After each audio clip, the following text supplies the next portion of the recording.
السلام علیکم، welcome to 360 stories official YouTube channel. جنہوں نے ہمارا چینل سبسکرائب نہیں کیا ہوا وہ پلیز کر لیجئے۔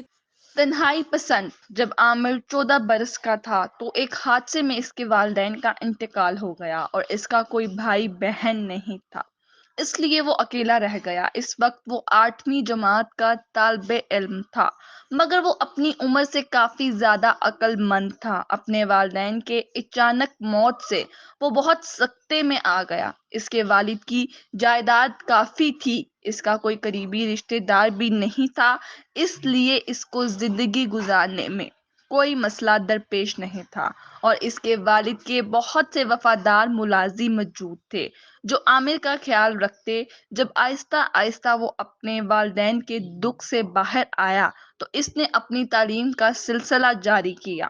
وہ گھر میں ملازموں کے ساتھ اکیلا رہتا، ملازموں سے زیادہ بات نہیں کرتا تھا۔ اس طرح وہ اپنی زندگی گزارتا رہا۔ اسکول کے بعد کالج میں داخلہ لے لیا اور اب وہ جوان بھی ہو چکا تھا، اور ایک دن اس کے منشی رحمت علی نے اس کو بتایا کہ عامر صاحب، آپ کی زمینوں پر کچھ لوگوں نے قبضہ کر لیا ہے اور وہ چھوڑنے پر نہیں آ رہے، تو آپ ہمیں بتائیں کہ ہم کیا کریں۔ اس وقت عامر کی عمر 20 برس تھی اور وہ کالج میں پڑھتا تھا۔ اس بات نے عامر کو بہت پریشان کیا۔ وہ سوچنے لگا کہ اب کیا کیا جا سکتا ہے۔ اس کا کوئی جاننے والا بھی نہیں تھا جو اس کی مدد کر سکے۔ وہ کسی سے زیادہ بات کرنے کا عادی نہیں تھا، اس لیے اس کا کوئی دوست بھی نہیں تھا جس سے وہ مدد مانگ سکے۔ تو اس نے منشی رحمت علی سے کہا، وہ کون لوگ ہیں؟ تو رحمت علی نے کہا، صاحب، آپ کی زمین کے ساتھ ہی ان کی زمین ہے اور وہ بہت ہی با اثر لوگ ہیں۔ تو عامر نے کہا، میں ان سے ملنا چاہتا ہوں۔ تو منشی رحمت علی نے کہا، نہیں، آپ کا ملنا اچھا نہیں ہے، وہ بہت ہی خطرناک لوگ ہیں، آپ کو نقصان پہنچائیں گے۔ تو عامر نے کہا، جو ہوگا میں دیکھ لوں گا، تم ان سے کہو کہ عامر صاحب ملنا چاہتے ہیں۔ رحمت علی نے بھی عامر کے حکم کی تکمیل کی اور جا کر اس زمیندار، جس کا نام سیٹھ عارف تھا، کہا، ہمارے مالک عامر صاحب آپ سے ملنا چاہتے ہیں۔ تو سیٹھ عارف ملنے پر راضی ہو گیا اور منشی رحمت علی سے کہا، شام کو اپنے صاحب کو میرے پاس لے آنا۔ تو منشی رحمت علی نے کہا، عامر کو بتایا کہ ہم نے شام کو سیٹھ عارف کو ملنے جانا ہے، اگر آپ کہیں تو میں کچھ بندوں کا انتظام کر لوں۔ سیٹھ عارف بہت خطرناک شخص ہے۔ تو اس پر عامر ہنس پڑا اور بولا، رحمت علی، تم کیوں فکر کرتے ہو؟ اور شام ہوتے ہی عامر اور منشی سیٹھ عارف کے پاس چلے گئے۔ تو سیٹھ عارف بہت خوشی سے ان کا استقبال کیا۔ اس کا یہ رویہ دیکھ کر عامر کو یقین ہی نہیں ہوا کہ یہ وہی شخص ہے جس نے ہماری زمینوں پر قبضہ کیا ہوا ہے۔ عامر نے بات شروع کی اور بولا، سیٹھ صاحب، آپ جانتی ہی ہیں کہ میں آپ سے کس لیے ملنے آیا ہوں۔ تو سیٹھ عارف، جو کہ پہلے ہی عامر سے بہت متاثر ہو چکا تھا، بولا، ہاں بتاؤ بیٹا، تم کیا چاہتے ہو؟ عامر نے کہا، سیٹھ صاحب، ہماری زمین ہمیں واپس کر دیں۔ تو اس پر سیٹھ عارف نے کہا، نہیں، یہ میں نہیں کر سکتا، مگر اگر تم چاہو تو میں تم کو اس کی قیمت دے سکتا ہوں۔ تو عامر نے منشی کی طرف دیکھا اور کہا کہ چلیں آپ مجھے ان کی قیمت ہی دے دیں۔ تو سیٹھ عارف نے کہا، عقل مند معلوم ہوتے ہو۔ عامر نے اس کا کوئی جواب نہیں دیا، بس ہنس دیا۔ اگلے ہی دن عامر نے اپنی ساری زمین سیٹھ عارف کے نام کر دی اور زمین کی قیمت لے لی، کیونکہ سیٹھ عارف عامر سے پہلے ہی کافی متاثر ہو چکا تھا، اس لیے اس کو زمین کی اچھی خاصی قیمت دے دی۔ عامر نے اپنی رقم لی اور اپنا گھر بھی بیچ کر وہاں سے لاہور جا کر ایک فلیٹ خریدا اور باقی ساری رقم بینک میں جمع کرا دی۔ اس فلیٹ میں اکیلے ہی رہنے لگا۔ فلیٹ بہت ہی خوبصورت تھا، اس لیے اس کو وہاں رہ کر بہت اچھا محسوس ہوتا تھا۔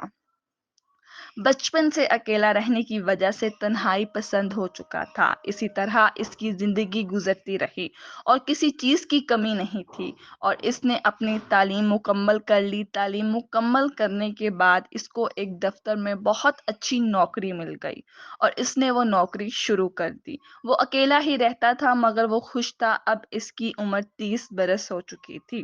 اس نے کبھی بھی شادی کا نہیں سوچا تھا۔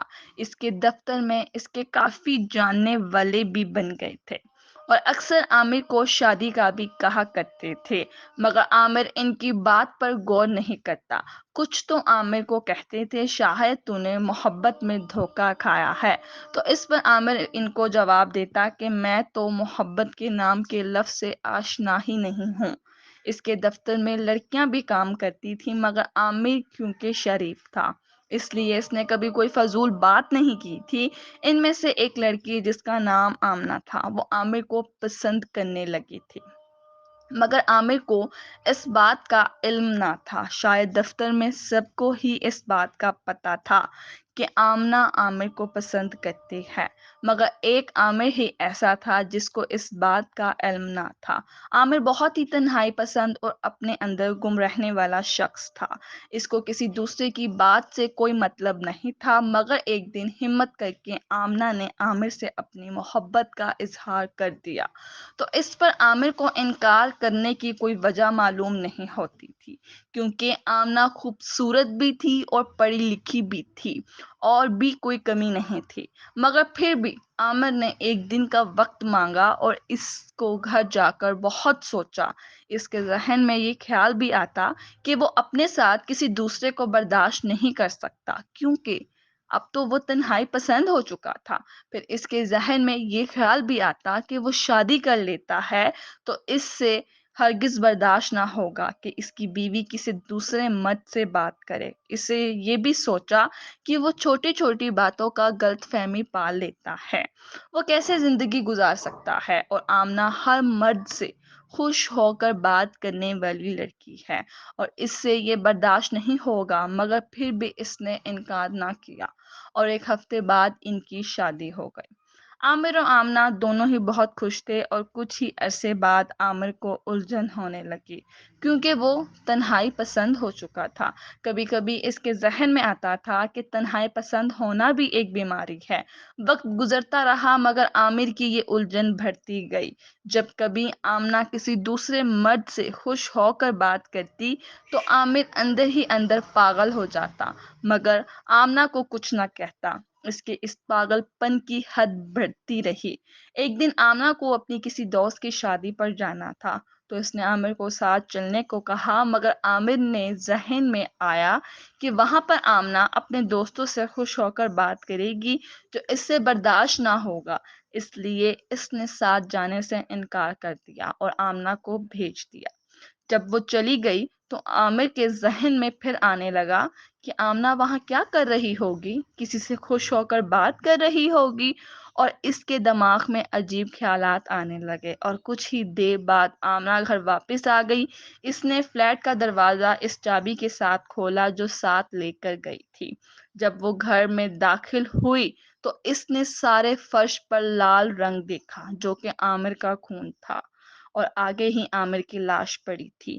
یہ دیکھ کر آمنہ نے چیخ مار دی۔